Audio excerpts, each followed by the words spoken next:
নমস্কার, আমি ডক্টর দীপান্বিতা পাল, homeopathy consultant. আজ একটি এমার্জেন্সি কন্ডিশন সম্বন্ধে আলোচনা করব। সেটা হচ্ছে, আপনাদের ধরুন অনেকে খেতে বসেছেন, তার মধ্যে দেখা গেল একজনের চোকিং হয়ে গেছে।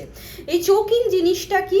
চোকিং হচ্ছে যখন আমাদের খাবার দেখা গেল শ্বাসনালীতে আটকে যাচ্ছে এবং শ্বাসনালীতে আটকে যাওয়ার ফলে খাবারটি বাইরে বেরোতে পারছে না এবং ব্যক্তিটি শ্বাসকষ্ট হচ্ছে এবং অক্সিজেনটা আমাদের শ্বাসনালীতে আর যাচ্ছে না। সেই কন্ডিশনকে আমরা বলবো কিন্তু চোকিং।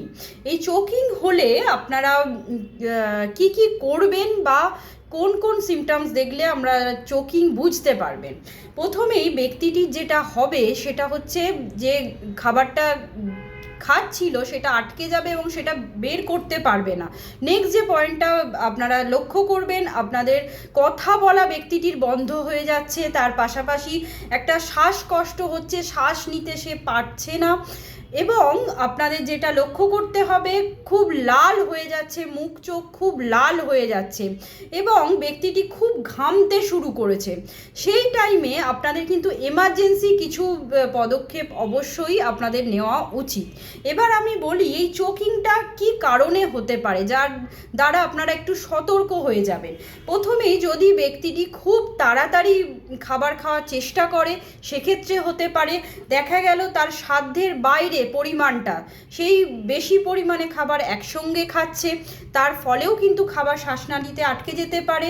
খুব শক্ত খাবার, যেটা ঠিকঠাকভাবে চিবিয়ে খায়নি, সেই শক্ত খাবারটাও কিন্তু আটকে যেতে পারে। আবার আরেকটা ব্যাপার বলবো, যারা অমনোযোগী হয়ে খাবার খাচ্ছেন তাদের ক্ষেত্রেও কিন্তু এই ঘটনাটা ঘটতেই পারে। এবার ধরুন এই ঘটনাটা ঘটেছে, আপনারা প্রথমেই যেটা করবেন, ওই ব্যক্তিকে চেষ্টা করবেন, যদি কাশতে সে সক্ষম হয় তাহলে বেশি বেশি করে জোরে কাশার চেষ্টা করতে বলবেন এবং উৎসাহিত আপনারা করবেন যাতে খাবারটি বেরিয়ে যেতে পারে। এরপরে দেখা গেল উনি কাশতে পাচ্ছেন না, সেক্ষেত্রে আপনাদের হেমলিক ম্যানোভার পদ্ধতি ফলো করতে হবে। এক্ষেত্রে আপনারা কি করবেন, হাতের আঙুলগুলো মুষ্টিবদ্ধ করবেন। আপনারা প্রথমে কি করবেন, আক্রান্ত যে ব্যক্তি আছে তার পিছনের দিকে যাবেন, পিছনের দিকে গিয়ে আপনারা আক্রান্ত ব্যক্তিকে জড়িয়ে ধরার মতো পজিশানে দাঁড়াবেন। আপনাদের হাতটা মুষ্টিবদ্ধ করবেন, মুষ্টিবদ্ধ করে বুড়ো আঙুলের যে পোর্শনটা আছে সেটা ব্যক্তির কোন পজিশানে রাখবেন, আপনাদের যে বুকের পাঁজরের শেষ যে অংশটা আছে এবং নাভির ঠিক ওপরের অংশে এই মুষ্টিবদ্ধ হাতের বুড়ো আঙুল পজিশানটা এইভাবে রাখবেন। রাখার পর যেটা করবেন, অপর হাত দিয়ে ঠিক এই রকম চাপ দেবেন, কনস্ট্যান্ট এইভাবে আপনারা চাপ দেবেন। চাপ দেওয়ার ফলে দেখা যাবে ওই যে শ্বাসনালীতে খাবারটা আটকে ছিল সেটা কিন্তু বেরিয়ে যাচ্ছে এবং ব্যক্তিটি আবার সুস্থ এবং স্বাভাবিক হয়ে যাচ্ছে। এরপরে নেক্সট যে কাদের ক্ষেত্রে এই হেমলিক ম্যানোভার পদ্ধতি ফলো করা যাবে না, যাদের প্রেগনেন্সি মানে যারা প্রেগনেন্ট লেডি আছেন তাদের ক্ষেত্রে একদমই অ্যাপ্লাই করবেন না। 1 বছরের নিচে শিশু থাকলে একদমই অ্যাপ্লাই করবেন না।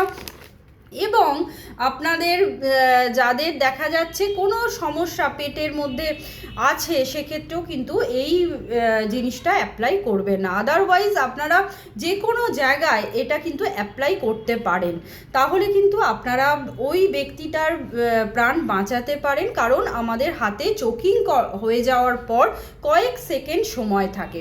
এবার দেখা গেল ব্যক্তিটি অজ্ঞান হয়ে পড়েছে, সেক্ষেত্রে কিন্তু আপনারা সিপিআর দেওয়ার চেষ্টা করবেন। সেই সিপিআর দিলেও আপনাদের দেখা যাবে ব্যক্তিটির আবার ওই হৃদস্পন্দন ফিরে পাবে এবং পুনরায় আস্তে আস্তে সুস্থ হয়ে যাবে এবং তারপরে আপনারা কিন্তু অবশ্যই হসপিটালে যোগাযোগ করবেন। তাহলে এতগুলো কন্ডিশন কিন্তু চোকিংয়ের জন্য হতে পারে। অবশ্যই কিন্তু আপনারা একটু সতর্ক হন এবং মনোযোগ সহকারে খাবার গ্রহণ করার চেষ্টা করুন, একটু টাইম নিন, তাহলে কিন্তু আপনাদের এই চোকিংয়ের সমস্যাটা কিন্তু আর হবে না এবং এমার্জেন্সি কন্ডিশনের মধ্যেও পড়তে হবে না। নমস্কার, সবাই ভালো থাকবেন এবং সুস্থ থাকবেন। আশা করি ভিডিওটি হেল্পফুল হবে, কারণ এটি একটা সচেতনতা করার জন্যই আপনাদের ভিডিওটি বানালাম। যদি আপনাদের এটা গুরুত্বপূর্ণ মনে হয় অবশ্যই শেয়ার করবেন এবং আমার চ্যানেলটিকে সাবস্ক্রাইব করে রাখবেন। ভালো থাকবেন।